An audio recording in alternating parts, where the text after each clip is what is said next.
அல்ஹம்துலில்லாஹி ரப்பில் ஆலமீன் நஹ்மதுஹு வ நஸ்தஈனுஹு வ நஸ்தக்ஃபிருஹ் வ நஊது பில்லாஹி மின் ஷுரூரி அன்ஃபுஸினா வ மின் ஸய்யிஆத்தி அமாலினா மை யஹ்திஹில்லாஹு ஃபலா முضில்ல லஹு வ மை யுضலில் ஃபலா ஹாதிய லஹு வ அஷ்ஹது அன் லா இலாஹ இல்லல்லாஹு வஹ்தஹு லா ஷரீக லஹு வ அஷ்ஹது அன் லா இலாஹ இல்லல்லாஹு வஹ்தஹு லா ஷரீக லஹு وأشهد أن محمدًا عبده ورسوله أما بعد فقال الله تعالى يا أيها الذين آمنوا اتقوا الله وقولوا قولا سديدا وقال نبينا صلى الله عليه وسلم من كان يؤمن بالله واليوم الآخر فليقل خيرا أو ليصمت أو كما قال عليه الصلاة والسلام اللهم صل على محمد وعلى آل محمد كما صليت على إبراهيم وعلى آل إبراهيم إنك حميد مجيد اللهم بارك على محمد وعلى آل محمد كما باركت على إبراهيم وعلى آل إبراهيم إنك حميد مجيد பாசத்திற்குரிய சகோதர சகோதரிகளே, பெரியோர்களே, தாய்மார்களே, ஆரம்பமாக எனக்கும் உங்களுக்கும் அல்லாஹுவினுடைய அச்சத்தை கொண்டு நான் உபதேசம் செய்கிறேன். அல்லாஹ் ரப்புல் ஆலமீன் நம்மீது கடமையாக்கி எல்லா கடமைகளையும் ஏற்று நடக்குமாறும், எதை விட்டெல்லாம் அல்லாஹ் நம்மை தவிர்ந்திருக்குமாறு உபதேசம் செய்தானோ எல்லா காரியங்களை விட்டும் தவிர்ந்திருக்குமாறும், இறை நம்பிக்கையாளர்களாக வாழ்ந்து இறை நம்பிக்கையாளர்களாக இவ்வுலகத்தை விட்டு விடைபெறக்கூடிய நல்ல சூழலை அல்லாஹ் நம் அனைவருக்கும் நசீபாக்க வேண்டும் என்று பிரார்த்தனை செய்தவனாய், பாசமான உறவுகளே, அல்லாஹ் ரப்புல் ஆலமீன் நம்மீது பல்வேறு அருள்கொடைகளை தொடர்ச்சியாக பொழிந்து கொண்டே இருக்கிறார். அந்த அருள்கொடைகளில் மிக முக்கியமான ஒரு அருள்கொடை மனித சமூகத்திற்கு மட்டும் பிரத்யோகமாக இருக்கக்கூடிய ஒரு அருள்கொடை தான் பேச்சாற்றல் என்ற ஒரு அருள்கொடை. அர்-ரஹ்மான் அல்லமல் ஹலகல் இன்சான் அல்லமகுல் பயான். மனிதனை அல்லாஹு படைத்தான், அல்லமகுல் பயான், அவன் பேசுவதற்கு அல்லாஹ் அவனுக்கு கற்றுக் கொடுத்தான். உலகத்தில் படைக்கப்பட்ட படைப்புகளில் பேச்சாற்றல் மிக்க தன்னுடைய உணர்வுகளை பேச்சின் ஊடாக வெளிகொண்டு வரக்கூடிய ஒரே ஜீவன் மனிதர் என்பதாக சொல்லப்படும். அதைத்தான் அல்லாஹ் சொன்னான், அல்லமகுல் பயான், பேசுவதற்கு அல்லாஹ் கற்றுக் கொடுத்திருக்கிறார். குர்ஆனில் பல்வேறு இடங்களில் எப்படி பேச வேண்டும் என்பதை குர்ஆன் கற்றுக் கொடுக்கும். யா அய்யுஹல்லதீன ஆமனு தகுல்லாஹ வகூலு கௌலன் சதீதா. ஈமான் கொண்டவர்களே, நேர்மையான வார்த்தைகளை நீங்கள் பயன்படுத்துங்கள். வகூலு கௌலன் மஅரூஃபா, நல்ல வார்த்தைகளை மட்டும் நீங்கள் பயன்படுத்துங்கள்.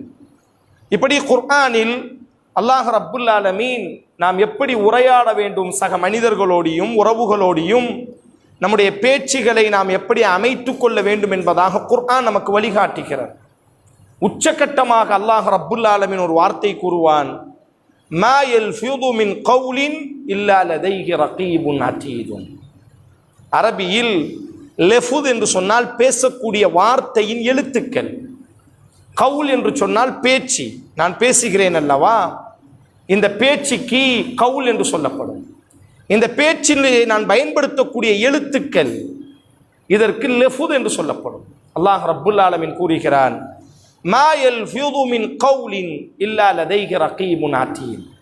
நீங்கள் பேசக்கூடிய பேச்சின் எழுத்துக்களை அல்லாஹ் பதிந்து கொண்டிருக்கிறான். உங்கள் பேச்சுகளை அல்லாஹ் பதிகிறான் என்று அல்லாஹ் சொல்லவில்லை.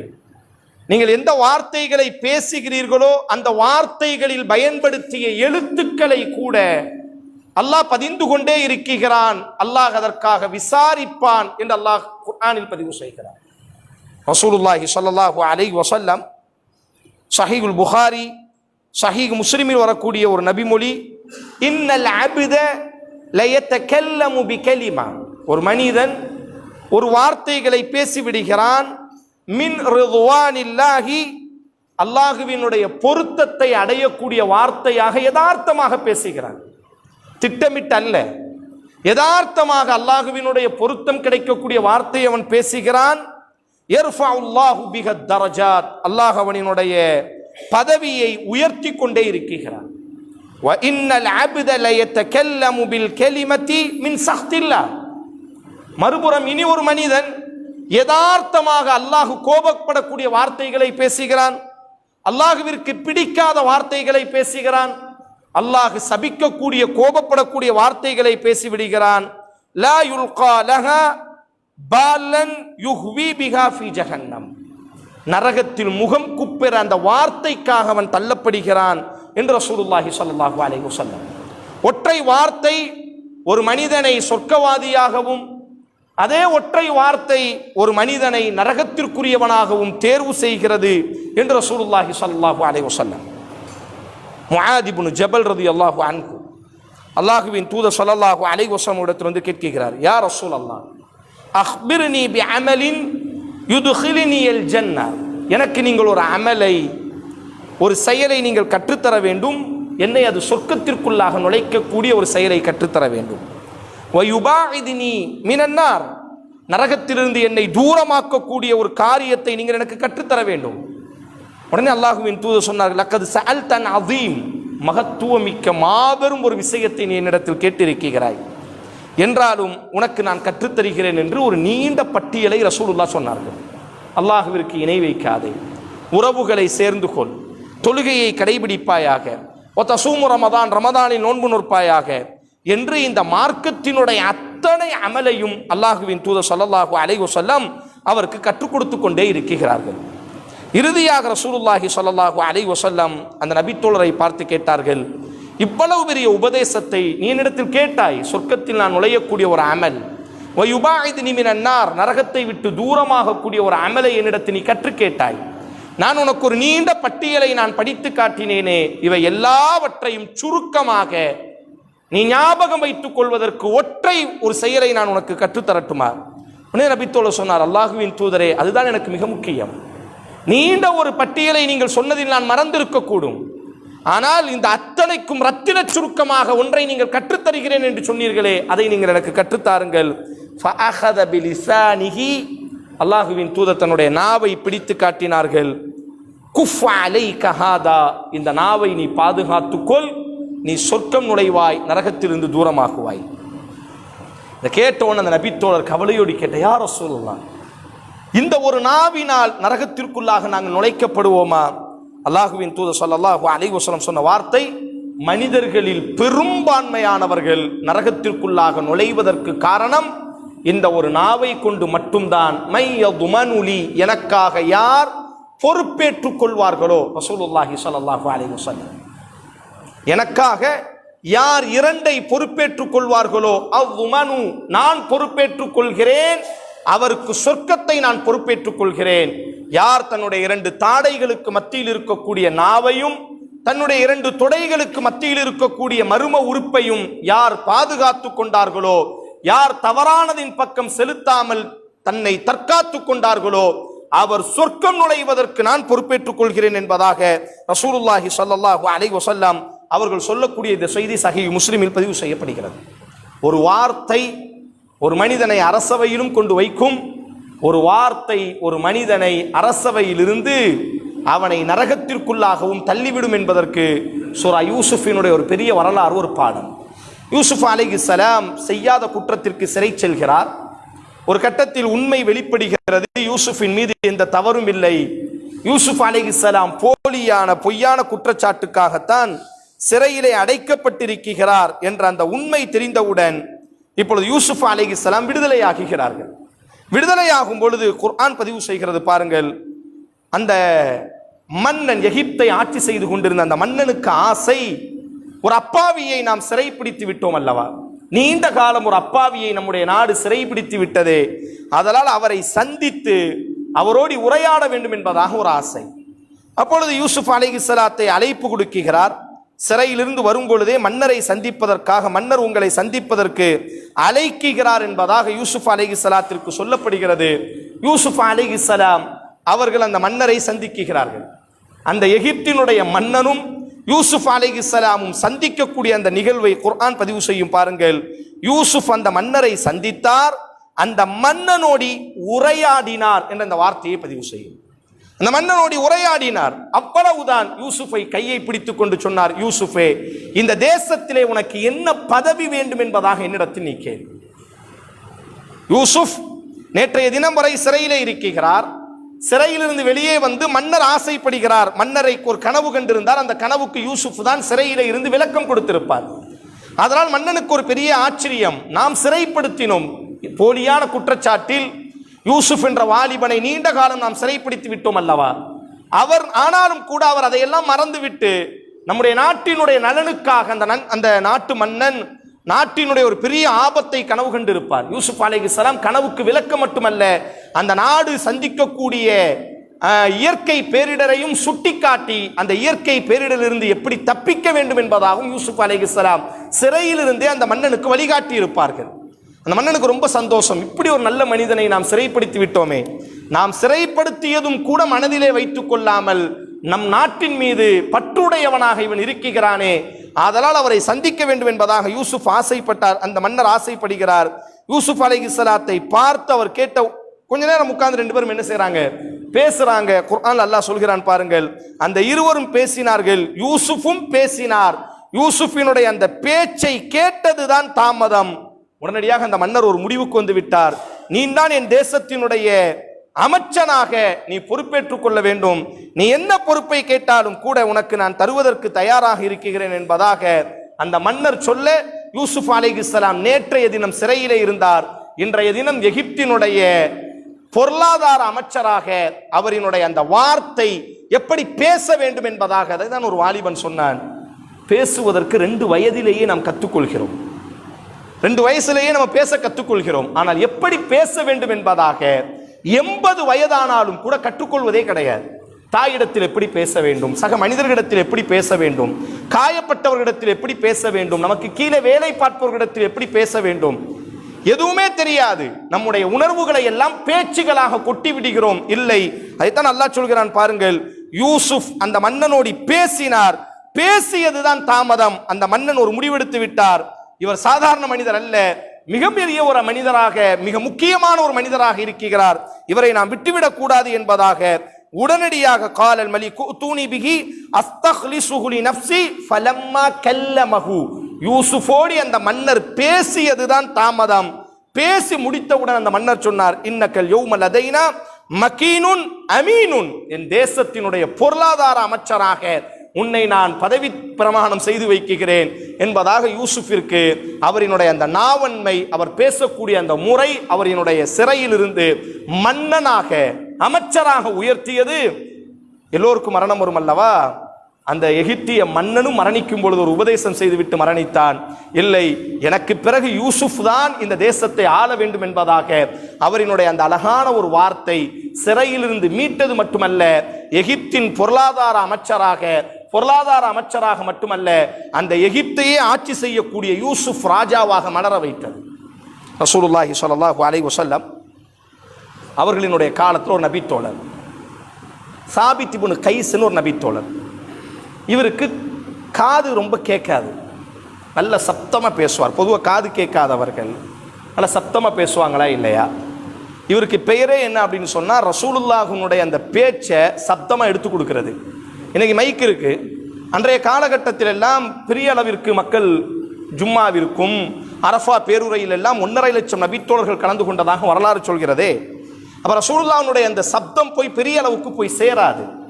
ஆனால் இந்த நபித்தோழரினுடைய குரல் நல்ல தடினமான ஒரு குரல், நல்ல தடினமாக இருக்கும், கடினம் நல்ல சப்தமாக இருக்கும். ஆனால் இவருக்கு ஒரு சின்ன ஒரு குறை என்ன அப்படின்னு சொன்னால், காது கேட்காது. ஆனால் நல்ல சப்தமாக பேசுவார். ரசூலுல்லாஹி ஸல்லல்லாஹு அலைஹி வஸல்லம் முக்கியமான ஒரு செய்தியை சொல்லணும்னா, மிம்பரில் ஏறி ரசூலுல்லாஹ் கொஞ்சம் யதார்த்தமான சப்தத்தில் சொல்வார்கள். இதை உள்வாங்கி கொண்டு இவர் தான் என்ன செய்வார் என்று சொன்னால், சப்தமாக பின்னால் உள்ளவர்களுக்கும் கேட்கும் விதமாக எடுத்து கொடுப்பார் ரசூலுல்லாஹினுடைய சப்தத்தை. ஒவ்வொரு நாளும் ஃபஜ்ர் தொழுகைக்கு பிறகு முதல் சஃபிலேயே ஃபஜ்ருக்கு வந்து விடுவார். காரணம், ரசூல் ஸல்லல்லாஹு அலைஹி வஸல்லம் ஃபஜ்ர் தொழுகையை முடித்துவிட்டு உபதேசங்கள் செய்வார்கள். கனவு கண்டீர்கள் என்று சொன்னால், அந்த கனவுக்கான யாராவது கனவு கண்பார்கள் என்று சொன்னால், அந்த கனவுக்கான விளக்கத்தை ரசூல் ஸல்லல்லாஹு அலைஹி வஸல்லம் சொல்லிக் கொடுப்பார்கள். அதனால் ரசூலுல்லாஹ் முதல் சஃபிலேயே வந்து என்ன செய்வார் என்று சொன்ன காரணம், பின்னாடி சஃபில் இருந்தால் காது கேட்காதா இல்லையா? ரசூல் ஸல்லல்லாஹு அலைஹி வஸல்லம் செய்யக்கூடிய உபதேசம் பெரிய அளவுக்கு இவருக்கு போய் கேட்காது. காரணம், இவருக்கு ஒரு இயற்கையாக அந்த ஒரு குறை இருப்பதினால் எப்பவும் ஃபஜ்ரில் முதல் சஃபில் தான் இந்த சாபித் இப்னு கைஸ் உட்கார்ந்துருப்பார். அப்போது சில நேரங்களில் மனிதர் என்ற ரீதியில் முதல் சஃபில் வர முடியாமல் போயிடும். 2வது சஃப், 3வது சஃப், 5வது சஃபில் இருப்பார் என்று சொன்னால் தொழுது முடித்த உடனே எல்லா நபித்தோழர் இவரை பார்த்துட்டாங்கன்னா வழி விட்டுருவாங்க. ஏன்னா இவரை பற்றி தெரியும், இவருக்கு காது கேட்காது, ரசூலுல்லாஹ் சொல்வதை இவர் உள்வாங்க வேண்டும் என்று சொன்னால் இவர் முன்னால் செல்ல வேண்டும் என்பதற்காக தொழுது முடித்த உடனே என்ன செய்வாங்கன்னா இவர் எந்திரிச்சிருவார். எல்லாரும் அப்படி என்ன செய்வாங்கன்னா வழி விட்டுருவாங்க. இவர் முன்னாடி வந்து உட்கார்ந்து கொள்வார். இதுதான் இவருடைய ஒரு இயற்கை குணம். ஒரு முறை ஏதோ ஒரு சூழலில் ஃபஜ்ர் தொழுகைக்கு ஒரு ரக்காத்து பிந்தி வருகிறார். அப்போ ரசூல் ஸல்லல்லாஹு அலைஹி வஸல்லம் சலாம் கொடுத்த உடனே இவர் எந்திரிச்சு தொழுகிறாரு. தொழுது முடித்த உடனே தஃபாஸ் எல்லாட்டையும் சொல்கிறார், எல்லாம் வழி விடுங்க. நல்ல கடினமான ஒரு குரல். அப்போ எல்லாரும் என்ன செய்கிறாங்கன்னா இவரை பார்த்தோன்னே தெரியும். உடனே எல்லாரும் என்ன செஞ்சிட்டாங்க, இவருக்கு வழி விட்டு விட்டார்கள். அப்படியே 5வது சஃபை கடந்து 4வது கடந்து 3வது கடந்து 2வது வந்த உடனே முதல் சஃபில் இப்போ ஒரு நபித்தோழர் உட்கார்ந்துருக்கிறார், ஒரு வாலிபர். அப்போ அவர்கிட்ட சொல்கிறாரு, நல்ல இருட்டாக இருக்கும், இன்றைய காலத்தை போன்று அல்ல. அந்த ஹதீஸில் வரும், கொஞ்சம் இருளான நேரம், ஃபஜ்ரினுடைய நேரம், பெருசாக முகம் தெரியாத அந்த நேரம். உடனே அந்த நபித்தோழர் முன்னாடி இருக்கக்கூடிய நபித்தோழனுடைய தோலை தட்டி, நான் முன்னாடி போன எனக்கு வழிவிடு அப்படின்னு சொல்லும் பொழுது அந்த ஆள் திரும்பி பார்க்கலாம். அந்த வாலிபர் திரும்பி பார்த்துருந்தா கூட தெரிஞ்சிருக்கும் இவர் சாபித் இப்னு கைஸ்ன்னு சொல்லி. இவரினுடைய குறை அவருக்கு தெரியுமா இல்லை, இவர் காது கேட்காதவர். ஆனால் அவர் திரும்பி பார்க்காம என்ன செஞ்சிட்டாருன்னா, எங்கே இடம் கிடைச்சிச்சோ உட்காருங்க, உங்கள்கிட்ட இடம் இருக்குல்ல உட்காருங்க அப்படின்னு அவர் தன்னுடைய இடத்த விட்டு கொடுக்கறதுக்கு தயாராக இல்லை. உடனே இந்த சாபித் இப்னு கைஸுக்கு ரொம்ப கோபமாயிட்டு, முதல் முறையாக நமக்கு வழி கொடுக்காம கிடைச்ச இடத்துல உட்காரியா அப்படின்னு ஒரு பையன் சொல்லிவிட்டானே அப்படின்னு சொல்லி கோபமாகவே என்ன செஞ்சிட்டார் அப்படின்னு சொன்னால் முதல் சஃப்புக்கு பின்னால் உட்கார்ந்து கொள்கிறார். ரசூல் ஸல்லல்லாஹு அலைஹி வஸல்லம் உபதேசம் எல்லாம் நிறைவு செய்யப்படுகிறது. வெளிச்சம் பரவ ஆரம்பிக்குங்கிறது. உடனே அந்த பையனுடைய தோலை உலுக்கி திரும்ப அப்படிங்கிறாரு. உடனே அந்த பையன் திரும்புறான், நான் தனி யார் அப்படின்னு கேட்குறாரு. அப்போ அந்த நபித்தோழர் சொல்கிறாரு, நான் இன்னாரினுடைய மகன் அப்படின்னு சொன்ன உடனே சாபித் இப்னு கைஸ், உங்கள் அம்மா இவ தானே அப்படின்னு டக்குன்னு ஒரு வார்த்தையை சொல்லிவிட்டார். ஓ, இவளுக்கு பிறந்தவனா நீ? அப்போ என்ன அர்த்தம் அப்படின்னு சொன்னால், ஐயாமுல் ஜாஹிலியா காலகட்டத்தில் இந்த வாலிபரினுடைய தாய் ஏதோ ஒரு தவறு செய்திருக்க கூடும் போல், அது கொஞ்சம் மக்களிடத்தில் பிரபல்யமானது போல், இவர் உடனே என்ன செஞ்சிட்டாருன்னா சாபித் இப்னு கைஸ் அந்த நபித்தோழரை பார்த்து, ஓ உங்கள் அம்மா இவளுக்கு பிறந்தவனா நீ அப்படின்னு சொன்ன உடனே அந்த நபித்தோழருக்கு ரொம்ப கூனி குறுகி வெட்கப்பட்டு விட்டார். சார், நம்ம அம்மாவை பற்றி இப்படி, நம்ம அம்மாவை சுட்டி காட்டி இப்படி இவளுக்கு பிறந்தவனா நீ அப்படின்னு ஒரு மட்டமான ஒரு வார்த்தையை, ஒரே ஒரு வார்த்தையை தான். இந்த வார்த்தை யாருக்கு பிடிக்கவில்லை என்று சொன்னால் அல்லாஹ்வுக்கு பிடிக்கவில்லை. சூரா ஹுஜராத்தில் சொல்லி முடித்தது தான் தாமதம். யா அய்யுஹல்லதீன ஆமனு லா யஸ்ஹர் கௌமும் மின் கௌமின் அஸா அய்யகூனு கைரம் மின்ஹும் வலா நிஸாஉ மின் நிஸாஇன் அஸா யகுன்ன கைரம் மின்ஹும் வலா தல்மிஸு அன்ஃபுஸக்கும் வலா தனாபஸு பில் அல்காப் பிஸ இஸ்முல் ஃபுசூக் பஅதல் ஈமான் வமன் லம் யதுபு ஃபஉலாயிக ஹுமுல் ஸாலிமூன். ஈமான் கொண்டவர்களே, பிற மனிதனை நீங்கள் காயப்படுத்தாதீர்கள், பிற மனிதனை நீங்கள் பரிந்து பேசாதீர்கள், பிற மனிதனை நீங்கள் கேலியாக வார்த்தைகளை கொண்டு பயன்படுத்தாதீர்கள். அவர் யாராக இருக்கட்டும், உனக்கு அவன் மீது கோபம் இருக்கட்டும், ஆனால் ஒரு சபையிலே வைத்துவிட்டு இவளுக்கு பிறந்தவனா என்பதாக நீ அவனை சுட்டி காட்டினாயா இல்லையா, இப்படி பேசாதே என்பதாக அல்லாஹ் ரப்புல் ஆலமீன் வஹியை இறக்கி அந்த நபித்தோழரை அல்லாஹ் கண்டித்தான் என்பதாக நாம் வரலாற்றில் பார்க்கிறோம். காதலாளின் அன்பு உறவுகளே, நம்முடைய வார்த்தைகள் எப்பொழுதும் கவனத்திற்குரியதாக இருக்க வேண்டும். உறவுகளோடு பேசக்கூடிய வார்த்தையாக ரசூலுல்லாஹி ஸல்லல்லாஹு அலைஹி வஸல்லம் எவ்வளவு பெரிய ஒரு வார்த்தை. ஆயிஷா ரலியல்லாஹு அன்ஹாவுடைய வீட்டில் ரசூலுல்லாஹ் எவ்வளவோ குடும்ப பிரச்சனை, எல்லோருக்கும் இருக்கக்கூடிய பிரச்சனை, ஆனால் ரசூலுல்லாஹ் கண்டுகொள்ளவே மாட்டார்கள். தன்னிடத்தில் மனைவிமார்கள் உட்கார வைத்து ரசூலுல்லாஹுவை குற்றவாளியினுடைய கூண்டில் உட்கார வைத்து எங்களுக்கு காசு கொடுங்க அப்படின்னு ரசூலுல்லாஹுவை நிர்பந்தித்த பொழுது கூட ரசூலுல்லாஹ் கோபப்பட்டதில்லை. தன்னுடைய ஆயிஷா ரலியல்லாஹுடைய வீட்டில் இருக்கும்பொழுது இனி ஒரு மனைவி உணவு கொடுத்து விடுவார்கள். ஆயிஷா ரலியல்லாஹுவுக்கு பொறுக்க முடியாது. என்னுடைய வீட்டில் என்னுடைய கணவன் என்னுடைய நாளில் உட்கார்ந்து இருக்கும் பொழுது இவளுக்கு என்ன தேவை, எனக்கு என் கணவனை கவனிக்க தெரியாதா என்ற அந்த ரோஷத்தில் கொடுத்த உணவுகளை எல்லாம் தூக்கி எறிவார்கள். அப்பொழுதும் ரசூலுல்லாஹ் சிரித்து கொண்டே இருப்பார்கள். ஆனால் முஸ்லிம் ஒரு ஹதீஸ் வரும், திருமதியிலே இந்த ஹதீஸ் பதிவு செய்யப்படுது. ஒரு முறை ஆயிஷா ரலியல்லாஹு கூடி ரசூலுல்லாஹ் இரவுல கூடக்கூடிய நேரம், ரெண்டு பேரும் கணவன் மனைவியாக பேசிகிட்டு இருக்கிறாங்க.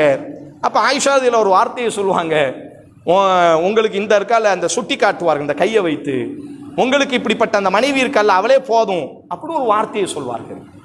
இந்த வார்த்தையை கேட்டதுதான் தாமதம், ரசூலுல்லாஹ்வுடைய கண்கள் சிவந்து விடும். அல்லாஹ்வின் தூதர் சொல்றார்கள், நீ சொல்லக்கூடிய வார்த்தையை கடலில் கலந்தால் கூட கடல் கெட்டு போய்விடும். என்ன வார்த்தையை பேசுகிறாய்? தனக்கு வந்த உணவுகளை தூக்கி எறிந்த பொழுது சிரித்துக் கொண்டிருந்த அல்லாஹ்வின் தூதர் தன்னை குற்றவாளியினுடைய கூண்டில் நிப்பாட்டி எங்களுக்கு நீங்கள் உரிமையை தர மறுக்கிறீர்கள், தாருங்கள் என்பதாக கேட்ட பொழுது ரசூலுல்லாஹ் பொறுமை காத்த ரசூலுல்லாஹி ஸல்லல்லாஹு அலைஹி வஸல்லம், உங்களுக்கு இந்த குட்டை மனைவி போதும் என்ற இந்த ஒரே ஒரு வார்த்தை அல்லாஹ்வின் தூதர் ஸல்லல்லாஹு அலைஹி வஸல்லம் சொன்னார்கள், ஆயிஷா நீ பேசிய இந்த வார்த்தையை கடலிலே கலந்தால் கடலும் கூட கெட்டுவிடும், அவ்வளவு மிக மோசமான வார்த்தையை நீ பேசுகிறாய். சின்ன சின்ன வார்த்தையிலும் கூட அல்லாஹ்வின் தூதர் கவனம் செலுத்தி இருக்கிறார்கள். அன்பு சகோதரர்களே, கலிமத்துன் தொய்யிபத்துன் சதகா, நாம் பேசக்கூடிய வார்த்தைகள் நல்ல வார்த்தைகளாக மட்டும் இருக்க வேண்டும். அதனால்தான் மார்க்கம் உச்சக்கட்டமாக ஒரு வார்த்தை சொன்னது, நீங்கள் பயன்படுத்தக்கூடிய வார்த்தையே சதக்கா என்பதாக கூறியது. நாம் பேசக்கூடிய வார்த்தைகள் ஒன்று சதக்காவாக இருக்கும் அல்லது நம்முடைய தீமையாக இருக்கும். ஆதலால் நண்பு உறவுகளே, உறவுகளோடு நண்பர்களோடு பேசப்படும். குறிப்பாக எப்படி பேச வேண்டும் என்று உங்கள் எல்லோருக்கும் தெரியும். கெட்ட வார்த்தைகள் பேசக்கூடாது, யாருக்கு தெரியாது? பிறரை பற்றி புறம் பேசக்கூடாது, யாருக்கு தெரியாது? பிறரை பற்றி அபாண்டமான ஒரு வார்த்தைகளில் பயன்படுத்தக்கூடாது, யாருக்கு தெரியாது? குர்ஆன் அல்லாஹ் சொல்லும் பொழுது இஸ்லாமிய வரலாற்றில் நடந்த மிகப்பெரிய ஒரு கண்ணீரினுடைய சம்பவம், ஆயிஷா ரலியல்லாஹு அன்ஹா அவர்களின் மீது மிகப்பெரிய ஒரு அபாண்டம் அல்லாஹ் அதை சொல்லும் பொழுது எப்படி சொல்லுவாங்க, தல்கௌனஹு பி அல்சினத்திக்கும், அவர்களினுடைய நாவுகளால் இந்த வார்த்தையை பரப்பினார்கள். ஒண்ணுமே இல்லை, ஆயிஷா ரலியல்லாஹு அன்ஹா ஒரு ரசூலுல்லாஹ்வோடு ஒரு பயணத்துக்கு போறாங்க. பயணத்தில் ஆயிஷா ரலியல்லாஹு தொலைஞ்சிட்டாங்க. அதாவது சுய தேவைக்காக செல்லும் பொழுது அன்றைய காலகட்டத்தில் ரசூலுல்லாஹுவினுடைய மனைவிமார்கள் யாரும் பார்க்கக்கூடாது என்பதற்காக ஒட்டகத்திற்கு மேலே ஒரு பர்னை அமைப்பார்கள். அந்த பர்னுக்குள்ளதான் ஆயிஷா ரலியல்லாஹு இருப்பாங்க. அவங்க வெளியே போனா ரசூலுல்லாஹ் சொல்லிட்டு போகணும். அவங்களுக்கு ரொம்ப ஒரு சுய தேவை, அவசரம், யார்ட்டையுமே சொல்லாம டக்குன்னு என்ன செஞ்சிட்டாங்க அப்படின்னு சொன்னா, அந்த பர்னில் இருந்து இறங்கி என்ன செஞ்சிட்டாங்க அப்படின்னு சொன்னா சுய தேவைக்கு போயிட்டாங்க. யாருக்குமே தெரியல, ரசூலுல்லாஹ்வுக்கு இது பெருசா தெரியல. ரசூலுல்லாஹ்வும் பயணத்தை இப்போ முடிச்சுட்டு கிளம்பும் கூடிய நேரம் பர்னை திறந்து பார்க்கல, ஆயிஷா உள்ள இருக்கிறாங்களா இல்லையான்னு பார்க்கல. சரி பயணத்தை தூக்குங்க, வாங்க ஒட்டகத்தை தூக்கிட்டு போகலாம் அப்படின்னு சொல்லி எல்லாரும் ஒட்டகத்தோடி பயணப்பட்டு போயிட்டாங்க. கொஞ்ச நேரத்துக்கு பிறகுதான் தெரிகிறது, ரசூலுல்லாஹ் யதார்த்தமாக அந்த ஆயிஷா ரலியல்லாஹுடைய ஒட்டகத்தினுடைய பர்னை தூக்கி பார்க்குறாங்க, ஆயிஷா ரலியல்லாஹு காணோம். ஆயிஷா ரலியல்லாஹு அங்கே தொலைந்து விட்டார்கள். ஆயிஷா ரலியல்லாஹு அன்ஹா தன்னுடைய சுய தேவைக்காக போன இடத்துல சுய தேவையை முடித்து விட்டு வந்து பார்க்கிறார்கள், ரசூலுல்லாஹுவையும் காணோம், தன்னோடி பயணத்தில் இருந்த யாரையும் காணோம். உடனே அவங்களுக்கு ஒரு யோசனை, நாம் அவங்கள தேடி போக முடியாது, ஏன்னா நாம் எங்கேயாச்சும் தேடுவோம், அவங்க எங்கேயாச்சும் தேடுவாங்க. அதனால எந்த பிரச்சனையும் இல்லை, எங்கே நாம் தொலைஞ்சோமோ அங்கேயே உட்கார்ந்துருவோம். எப்படியும் ரசூலுல்லாஹ் ஒட்டகத்தை பார்க்கத்தான் போகிறாங்க, பர்னில் நம்ம இல்லைன்னு தெரிஞ்சோம்னா நம்மளை வந்து கூப்பிட வரத்தான் போகிறாங்கன்னு சொல்லி ஆயிஷா ரலியல்லாஹு ரசூலுல்லாஹ்வை எங்கே விட்டு போனாங்களோ அங்கேயே உட்கார்ந்து கொள்கிறார். கொஞ்ச நேரத்திற்கு பிறகு ஆயிஷா ரலியல்லாஹு கைப்பற்றப்பட்டு ஆயிஷா ரலியல்லாஹு ஒரு நபித்தோழர் என்ன செய்கிறார், கூட்டு வருகிறார். ரொம்ப ஒரு நல்ல நபித்தோழர், யார் மனதிலும் எதுவுமே தோணவில்லை. ஆயிஷா ரலியல்லாஹுவும் ஒரு நபித்தோழர் என்ன செய்கிறாரு, அந்த ரசூலுல்லாஹ்வுடைய ஒரு குணம் என்னவென்று சொன்னால், பயணம் முடித்து விட்டால் ஒரே ஒரு நபித்தோழரை மட்டும் அந்த இடத்துல உட்கார வச்சிருப்பாங்க. 2 நாளைக்கு அவர் அங்கே உட்கார்ந்துருக்கணும். எதிரிகள் நம்மை பின்தொடர்கிறார்களா அல்லது ஏதேனும் பொருட்களை நாம் விட்டு விட்டோமா அல்லது எதிரிகளினுடைய அந்த தகவல்கள் ஏதேனும் பரிமாறப்படுகிறதா என்பதாக ஒற்றர்களை நியமித்திருப்பார்கள். அப்ப அந்த நபித்தோழர் யதார்த்தமா சுத்தி வரும்பொழுது ஆயிஷா ரலியல்லாஹு ஒரு கல்லு மேல உட்கார்ந்து தூங்கிட்டாங்க, சின்ன பிள்ளை அல்லவா. உடனே அந்த நபி, அந்த ஹதீஸ்ல புகாரில வரும், ஒரே ஒரு வார்த்தை தான், சுப்ஹானல்லாஹ் என்ற ஒரு வார்த்தையை மட்டும் தான் சொன்னார். ஆயிஷா இந்த ஒரு வார்த்தை கூட அவர் பேசல. தன் ஒட்டகத்தை படுக்க வைத்தார். அந்த ஒட்டகத்துக்கு மேல என்ன, நான் ஏறினேன், அந்த ஒட்டகத்தின் கயிறை பிடித்து கொண்டு என்னோடு எந்த வார்த்தையும் பேசாமல் அப்படி ரசூலுல்லாஹ்விடத்தில் கொண்டு வந்து நிப்பாட்டினார். யார் மனசுல எதுவுமே தோணவில்லை. ஆயிஷா ரலியல்லாஹு பற்றி எதுவும் தோணல. குர்ஆன்ல சூரா நூர் என்ற அத்தியாயத்திலேயே அல்லாஹ் இதை பேசுகிறான்.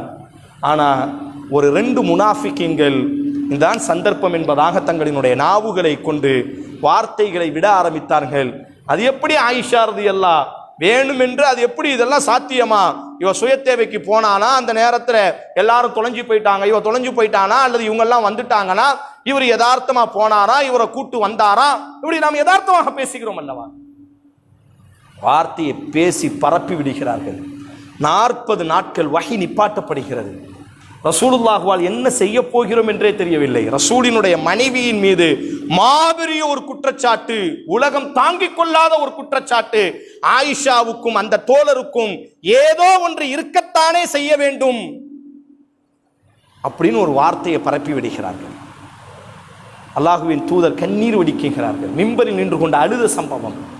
தோழர்கள் அதுவும் யார் எந்த அளவிற்கு மாறிவிட்டது என்று சொன்னால், எதிரிகள் பேசியதை தாண்டி ரசூலோடி தோழர்களே பேச ஆரம்பித்து விட்டார்கள். இதுதான் அபாண்டம் என்பது இருக்கிறதே, அது ரொம்ப மோசம். நம்ம யதார்த்தமாக ஒரு வீட்டினுடைய பக்கத்து வீட்டு பெண்மணி யதார்த்தமாக அவர்கள் துணிக்காய போட போயிருப்பார், துணிக்காய்வதற்காக மேலே வருவாங்க. நம்ம வீட்டினுடைய பையன் யதார்த்தமாக வேலை படிப்பதற்காக சென்றிருக்க கூடும். யாரோ ஒருவன் கதை கட்டி விடுகிறான். விளைவு நல்ல குடும்பங்கள் எல்லாம் விவாகரத்திலே போய் கொலை வரை போயிருக்கிறது.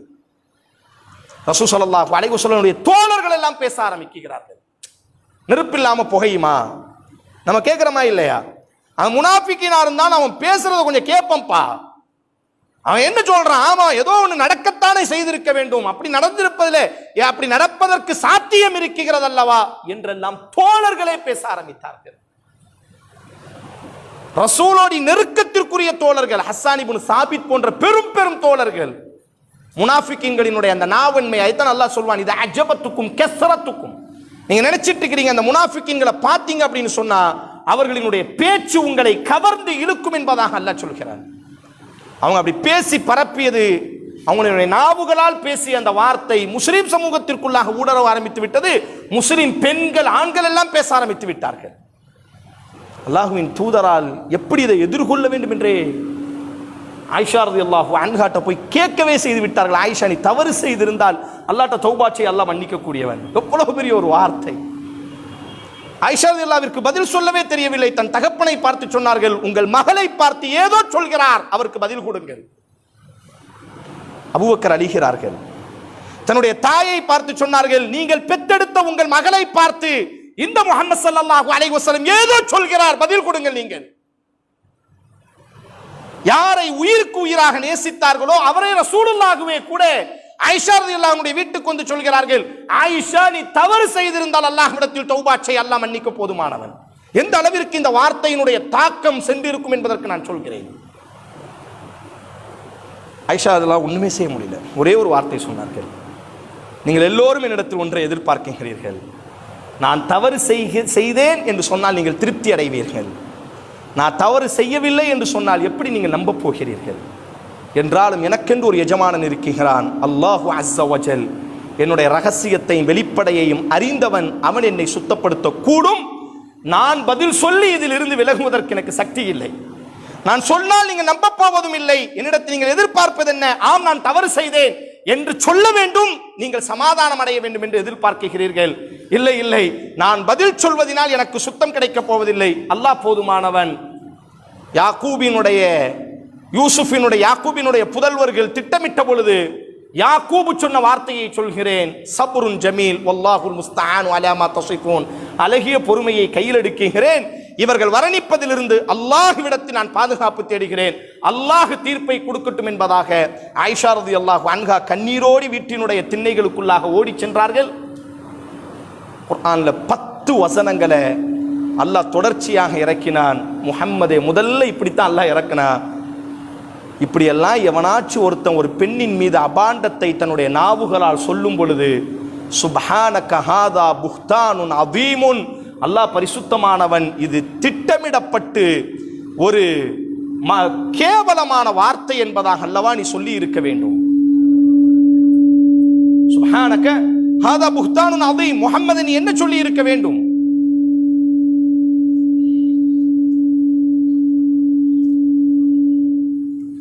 உன்னுடைய நாவிலிருந்து இது போன்ற வார்த்தைகளை, எந்த பெண்ணை பற்றி யார் உன்னிடத்திலே இது போன்ற குற்றச்சாட்டுகளை கொண்டு வரும் பொழுது நீ முதல்ல சொல்லி இருக்க வேண்டிய வார்த்தை என்ன? இது ஆகப்பெரிய அபாண்டம், அல்லாஹ்விடத்தில் நாங்கள் பாதுகாப்பு தேடுகிறோம், அல்லாஹ் பரிசுத்தமானவன், இந்த அபாண்டத்திற்குள்ளாக நாங்கள் நுழைய மாட்டோம் என்பதாக அல்லவா நீ வெளியேறி இருக்க வேண்டும். எப்படி நீயும் ஆயிஷாவிடத்திலே போய் பேசக்கூடும் என்ற ரீதியில் யாரெல்லாம் இந்த வார்த்தையை பேசியது முனாஃபிக்கீன்கள். சில நபித்தோழர்கள் இதில் எப்படி ஈடுபட்டாங்கன்னா, இப்படி இருக்கலாம் அல்லவா என்ற ஒரு லாம் என்ற வார்த்தையை ஒரு வார்த்தையை மட்டும்தான் பயன்படுத்தினாங்க. முனாஃபிக்கீன்களை போன்று ஆயிஷா ரலியல்லாஹு அந்த தோழருக்கும் தவறான உறவு இருந்ததுன்னு சொல்லல. இப்படி இருக்கலாம் அல்லவா, இப்படி இருப்பதற்கு சாத்தியம் இருக்கிறது அல்லவா, அவர் சொல்றதையும் கொஞ்சம் காது கொடுத்து கேளுங்க. இந்த மாதிரித்தான் நபி தோழர்கள் சொன்னார்கள். அல்லாஹ் ரப்புல் ஆலமீன் சொன்னான், வாழும் காலத்திலும் அல்லாஹ் சபிக்குகிறான் அவர்களை, மரணித்ததற்கு பிறகும் அல்லாஹ் சபிக்குகிறான். தவறை ஒத்துக்கொண்டு 80 கசையடிகளை வாங்குங்கள் என்பதாக யாரெல்லாம் ஈடுபட்டாங்களோ அத்தனை நபி தோழர்களுக்கும் 80 கசையடிகள் உலகத்திலேயே கொடுக்கப்பட்டது. அதனால் என் அன்பு சகோதரர்களே, நம்முடைய வார்த்தைகள் யாரையும் சிதைத்து விடக்கூடாது.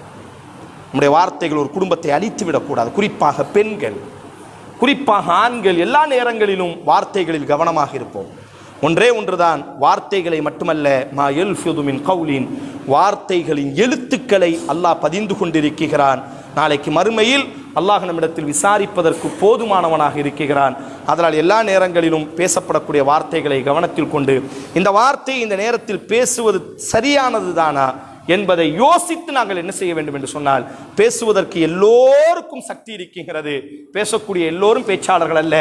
பேசக்கூடிய வார்த்தையை எந்த இடத்தில் நாங்கள் பயன்படுத்த வேண்டும், இந்த நேரத்தில் இந்த வார்த்தையை பயன்படுத்துவது சரியானது தானா என்பதை யோசித்து நாங்கள் பேச வேண்டுமே தவிர, பேசியதற்கு பிறகு இந்த வார்த்தையை நம்ம விடாமல் இருந்திருந்தால் ரொம்ப நல்லா இருந்திருக்குமே என்பதாக, சொல் என்பது ஒரு வார்த்தை மெல்லும் கொள்ளும் என்பதாக சொல்வார்கள். பல நேரங்களில் அதைத்தான் ஒரு வாலிபன் சொன்னான், கொலை என்பது கத்தியை வைத்து குத்துவது மட்டுமல்ல, நாவுகளாலும் சிலரை நம்மால் கொலை செய்ய முடியும். ஆதலால் அந்த கொலையிலும் எச்சரிக்கையாக இருங்கள் என்பதாக கூறினானே.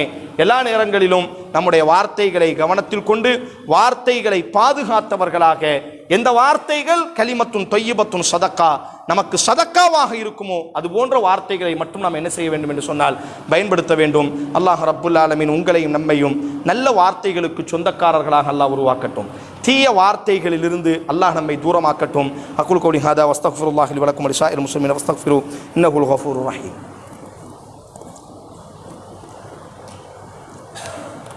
அல்ஹம்துலில்லாஹ் வஸல்லல்லாஹு வஸல்லம் அலா ரசூலில்லாஹ் வ அலா ஆலிஹி வ ஸஹ்பிஹி அஜ்மஈன். அம்மா பஅத்.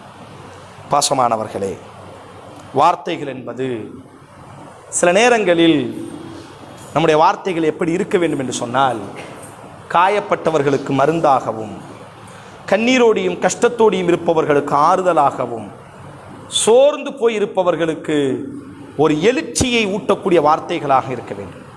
இஸ்லாமிய வரலாற்றில் நடந்திருக்கக்கூடிய பல்வேறு சாதனைகளுக்கு பின்னால் சில வார்த்தைகள் மட்டும்தான் இருந்திருக்கும். இமாம் புகாரி, நம்ம எல்லோரும் பேசுகிறோமே இமாம் புகாரி குர்ஆனுக்கு பிறகு இந்த உம்மத்தால் அங்கீகரிக்கப்பட்ட புத்தகம் சஹீஹுல் புகாரி. இந்த புகாரியை தொகுக்கிறதுக்கு இமாம் புகாரிக்கு யார் முன்னோடியாக இருந்தார்கள் என்பதை இமாம் புகாரியே பதிவு செய்கிறார். அவரினுடைய சின்ன வயசுல இஸ்ஹாக் இப்னு ராகவை அப்படின்னு சொல்லி பெரிய ஆசிரியர், இமாம் புகாரியினுடைய தலைமை ஆசிரியர். அவரினுடைய கல்வி சாலைக்கு செல்வது இமாம் புகாரியினுடைய வழக்கம். அவர் ஒரு பெரிய ஹதீஸினுடைய அறிஞர். அன்றைய காலகட்டத்தில் ஹதீஸுகள் என்பது லட்சக்கணக்கில் இருந்தது. நல்ல ஹதீஸுகள், போலியான ஹதீஸுகள், தவறான ஹதீஸுகள் எல்லாம் குழம்பி போய் கிடந்தது. கிட்டத்தட்ட 6 லட்சம் 8 லட்சம் ஹதீஸுகள். ஆனால் சஹீகான ஹதீஸுகள் எடுத்துக்கொண்டோம் என்றால் சில ஆயிரங்கள் தான், ஒரு 10,000-த்திற்குள்ளாக சஹீகான ஹதீஸுகள் வந்துவிடும். ஆனால் அன்றைக்கு ஹதீஸுகளின் பெயரால் லட்சங்கள் கொட்டி கிடந்தது. அந்த இஸ்ஹாக் இப்னு ராகவேங்கிற ஒரு பெரிய அறிஞர், ஹதீஸினுடைய அறிஞர். அவர் இமாம் புகாரியும் அவரினுடைய பாடத்தில் போய் ஹதீஸை கற்றுக்கொள்வதற்காக போய் அமர்வார். சின்ன பையன், 10-12 வயது பையன். இமாம் புகாரி சொல்றாங்க, இந்த சஹீஹுல் புகாரியை தொகுத்ததற்கு பிறகு சொல்கிறார். அப்போ ஒரு முறை புகாரிலேயே முகத்திமால சொல்வார், ஆரம்பத்தில் இந்த செய்தியை, ஒரு முறை என்னுடைய ஆசிரியர் இஸ்ஹாக் இப்னு ராகவை எங்களை பார்த்து ஒரு வார்த்தை கூறினார், உங்களில் யார் ரசூலுல்லாஹி ஸல்லல்லாஹு அலைஹி வஸல்லத்தினுடைய நபிமொழிகளை சஹீகானதை உங்களில் யார் தொகுக்கப் போகிறார்கள்? இன்றைய காலகட்டத்திற்கு மிக அவசியம். ஹதீஸின் பெயரால் பல போலிகள் உள்ளே கலந்து கிடக்கிறது. பிரிப்பதற்கு யாருக்கு சக்தி இருக்கிறது? முக்தஸருன், சுருக்கமாக இருக்க வேண்டும். அதே நேரம் ரசூலின் பெயரால் தூய்மையானதாக இருக்க வேண்டும். அந்த புத்தகத்தை திறந்து பார்த்தால் சஹீகானது மட்டுமே இருக்க வேண்டும். அப்படி உங்களில் யாருக்கு சக்தி இருக்கிறது என்பதாக பொதுவாக என்னுடைய ஆசிரியர் எங்களை பார்த்து இந்த ஒரு வார்த்தையை கூறினார். ஆனால் அந்த வார்த்தை என்னுடைய உள்ளத்தில் 12 வயசுல ஆழமாக பதிந்தது. கிட்டத்தட்ட 15-16 வருட காலம் உழைப்பிற்கு பின்னால் சஹீஹுல் புகாரியை இமாம் புகாரி தன்னுடைய 37வது வயதில் தொகுத்து முடித்திருந்தார்கள். ஒரே ஒரு வார்த்தை எவ்வளவு பெரிய ஒரு மனிதரை இந்த உம்மத்திற்கு உருவாக்கி இருக்கிறது. இமாம் தஹபி ரஹ்மத்துல்லாஹி அலைஹி இஸ்லாமிய வரலாற்றில் வரலாற்று தலைவன் என்று சொல்வார். இவர் எழுதிய சேர் அலாமின் நுபலா என்ற ஒரு வரலாற்று புத்தகம் இருக்கிறது. இதுவரை இதற்கு நிகரான ஒரு வரலாற்று புத்தகம் கிடையாது. அதே போன்ற ஹதீஸினுடைய துறையில இவர் ஒரு அற்புதமான ஒரு புத்தகத்தை தொகுத்திருக்கிறார். அதற்கு நிகர் இதுவரை ஒரு புத்தகமே கிடையாது. அந்த இமாம் தஹபி சொல்றாங்க, என்னுடைய ஒரு முறை நான் என்ன செய்தேன், என்னுடைய ஆசிரியர் பாடம் நடத்தும் பொழுது எல்லாரும் ஒரு கட்டுரை எழுதிட்டு வாங்கன்னு சொன்னார். நானும் என்ன செஞ்சேன் அப்படின்னு சொன்னா, ஒரு கட்டுரை என்ன செஞ்சேன், எழுதிட்டு என்னுடைய ஆசிரியரினுடைய கையில கொண்டு போய் நான் கொடுத்தேன். அந்த கட்டுரையை படிச்சு முடிச்சுட்டு என்னுடைய ஆசிரியர் என்னுடைய தோலை பிடிச்சு ஒரு வார்த்தை சொன்னார், நீ எவ்வளவு அற்புதமா இருக்குகிறது இந்த கட்டுரை, நீ வரலாற்று இந்த கட்டுரை என்பது வெறும் ஒரு கட்டுரையாக மட்டும் இருக்கக்கூடாது, உனக்கு அல்லாஹ் ஒரு பெரிய ஆற்றலை உன்னுள் வைத்திருக்கிறான், நீ எழுந்து நிற்க வேண்டும், இந்த உம்மத்திற்காக உன்னுடைய எழுத்தை கொண்டு ஏதேனும் ஒரு நற்காரியத்தை செய்த வேண்டும் என்பதாக யதார்த்தமாக என்னுடைய கட்டுரையை அன்றைக்கு யாருமே பாராட்டவில்லை. என்னுடைய ஆசிரியர் என்ன செய்கிறார் என்று சொன்னால், இமாம் பர்சாய் என்று சொல்லப்படும் அவருடைய ஆசிரியனுடைய பெயர், என்னை தட்டி கொடுத்து பாராட்டினார்.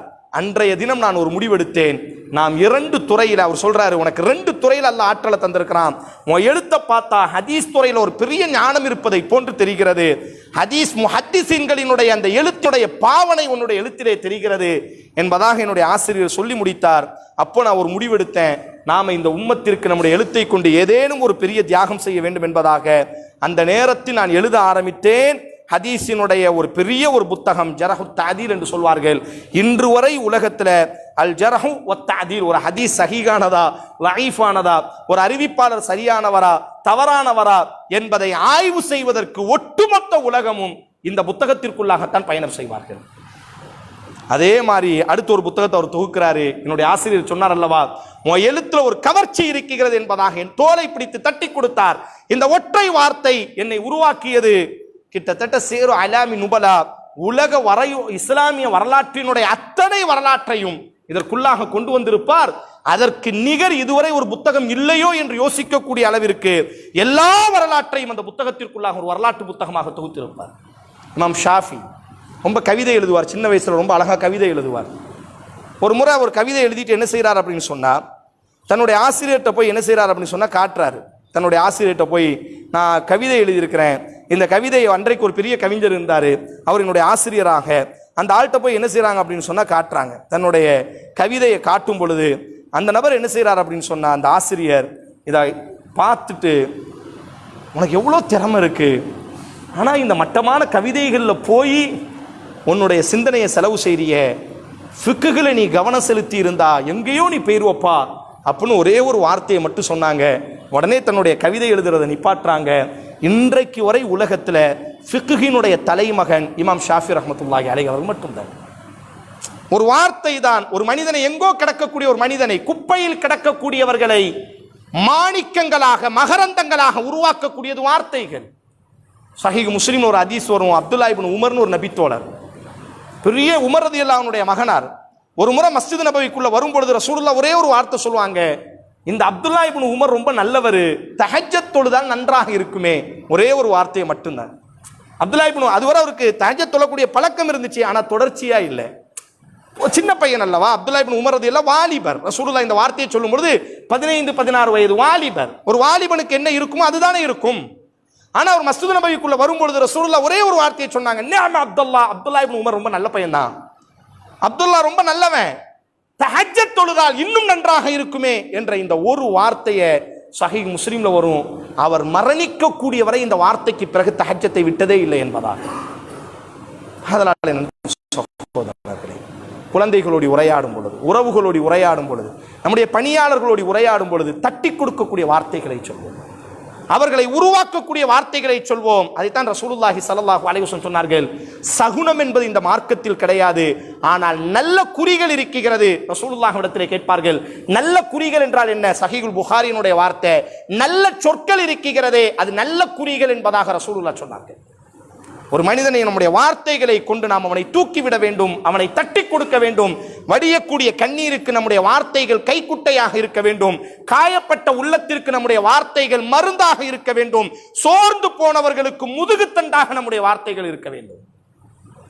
எப்பொழுதும் அபத்தமான வார்த்தைகள், தோற்று விடுவாய், பிறரை ஒப்பீடு செய்து குழந்தைகளோடு ஒப்பீடு செய்வது, இந்த தொழிலை செய்தியா, ஐயோ போச்சு அவன் தான் அந்த தொழிலை எடுத்தான், அவன் நாசமா போயிட்டான், இந்த தொழிலில் போனவன் எல்லாம் விளங்காம போயிட்டான், எவ்வளவு ஒரு சாதாரணமாக பேசுகிறோம். மாணவன் +2 முடிச்சிட்டு ஒரு துறையை தேர்வு செய்வான், நாம் என்ன செய்யறோம்? இந்த துறையவா தேர்வு செஞ்ச, ஐயோ இந்த துறை ஒண்ணுக்குமே லாய் கிடையாது, வேஸ்ட், அவ்வளவுதான், முடிஞ்சு போச்சு, வாழ்க்கையே முடிஞ்சு போச்சு. எடுத்த எடுப்பிலேயே அவனை சாகடிக்கக்கூடிய வார்த்தைகளை நாங்கள் பயன்படுத்தக்கூடாது. தட்டி கொடுக்கக்கூடிய வார்த்தைகள், இமாம் புகாரிக்கு இஸ்ஹாக் இப்னு ராகவை தட்டி கொடுக்கக்கூடிய ஒரே ஒரு வார்த்தை சஹீஹுல் புகாரி என்ற புத்தகம் நமக்கு கிடைத்திருக்கிறது. இமாம் தஹபிக்கு தட்டி கொடுக்கக்கூடிய ஒரு வார்த்தை சிஅர் அலாமின் நுபலா என்ற வரலாற்று பொக்கிஷம் நமக்கு கிடைத்திருக்கிறது. இமாம் ஷாஃபிக்கு தட்டி கொடுத்த ஒரு வார்த்தை சட்டத்தினுடைய இளைமகன் நமக்கு கிடைத்திருக்கிறார். ஆதலால் குறிப்பாக குழந்தைகளோடு உரையாடும் பொழுது நல்ல வார்த்தைகளை அல்லாஹ் ரப்புல் ஆலமீன் அதைத்தான் கொடுப்பது மட்டுமல்ல சதக்கா, பேசக்கூடிய வார்த்தைகளும் சதக்காக்கள் தான். உங்களினுடைய வார்த்தைகளால் பலருக்கு நீங்கள் நன்மைகளை கொடுங்கள். கலிமத்துன் தொய்யிபத்துன் சதக்கா, நல்ல வார்த்தைகள் சதக்கா என்பதாக ரசூலுல்லாஹி ஸல்லல்லாஹு அலைஹி வஸல்லம் கூறினார்கள். அல்லாஹ் ரப்புல் ஆலமீன் வாழும் காலம் முழுவதும் நம்முடைய வார்த்தைகளால் பலருக்கு ஆறுதலை அல்லாஹ் கொடுக்கட்டும்.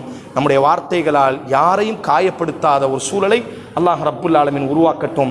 நம்முடைய நாவுகள் பிறருக்கு ஆறுதலாக மருந்தாக இருக்க வேண்டுமே தவிர நம்முடைய நாவுகள் யாருக்கும் காயமாக அநீதமாக ஒரு நாளும் என்ன செய்துவிடக்கூடாது, மாறிவிடக்கூடாது.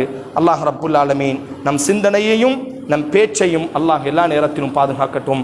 அல்லாஹும்ம ஸல்லி அலா முஹம்மதின் வ அலா ஆலி முஹம்மத் கமா ஸல்லைத அலா இப்ராஹீம் வ அலா ஆலி இப்ராஹீம் இன்னக ஹமீதும் மஜீத். அல்லாஹும்ம ரதன் குலஃபாஇர் ராஷிதீன் அல் மஹ்தியீன் அபூபக்கர் வ உமர் வ உஸ்மான் வ அலி வ ஸாயிர் ஸஹாபத்தி குல்லுஹும் அஜ்மஈன் மன்னா மஅஹும் பிஅஃவிக வ கரமிக வ ஜூதிக வ இஹ்சானிக ரப்பல் ஆலமீன்.